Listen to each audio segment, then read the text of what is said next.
Excellencies, I welcome you to India for the G20 Foreign Ministers meeting. India has selected the theme of One Earth, One Family, One Future for its G20 presidency. It signals the need for unity of purpose and unity of action. I hope that your meeting today will reflect the spirit of coming together for achieving common and concrete objectives.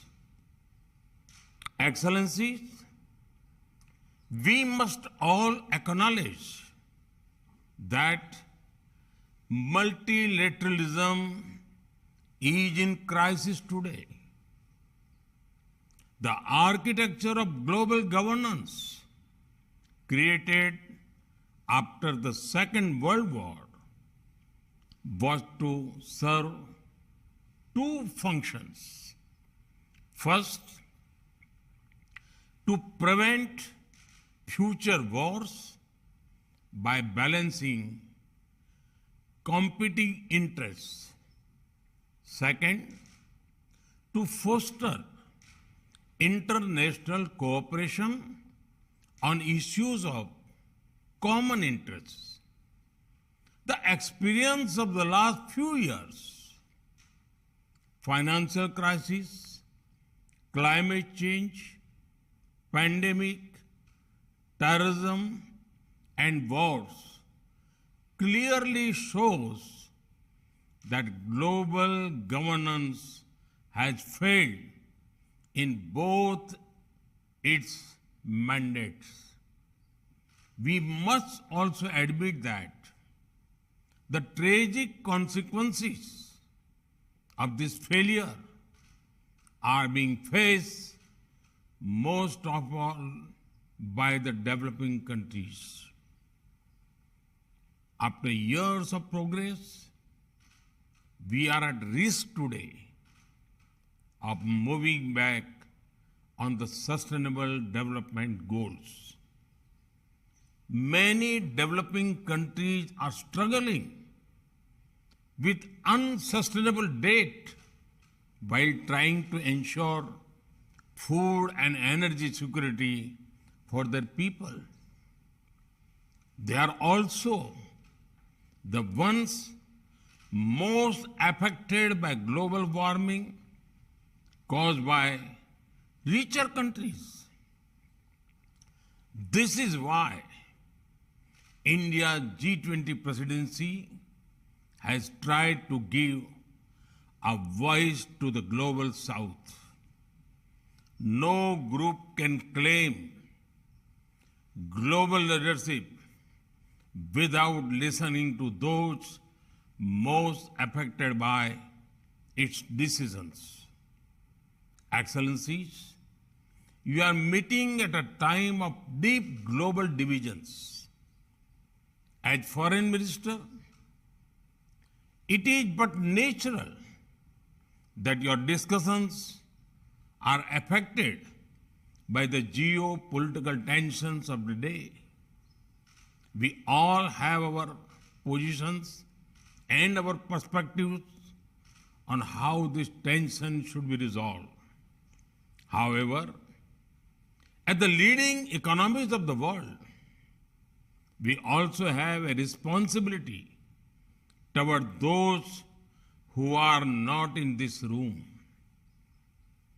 The world looks upon the G20 to ease the challenges of growth, development, economic resilience, disaster resilience, financial stability, transnational crime, corruption, terrorism, and food and energy security. In all these areas, The G20 has capacity to build consensus and deliver concrete results. We should not allow issues that we cannot resolve together to come in the way of those we can.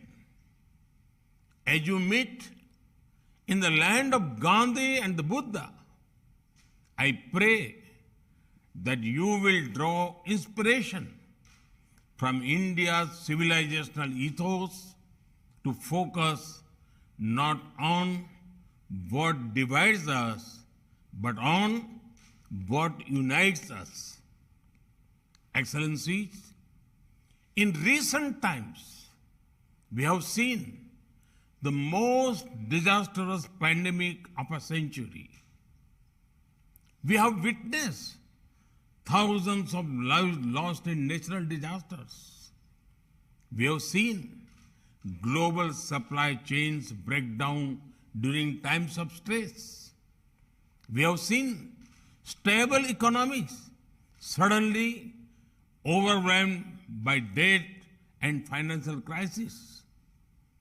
These experiences clearly show the need for resilience in our societies, in our economies, in our healthcare systems, and in our infrastructure.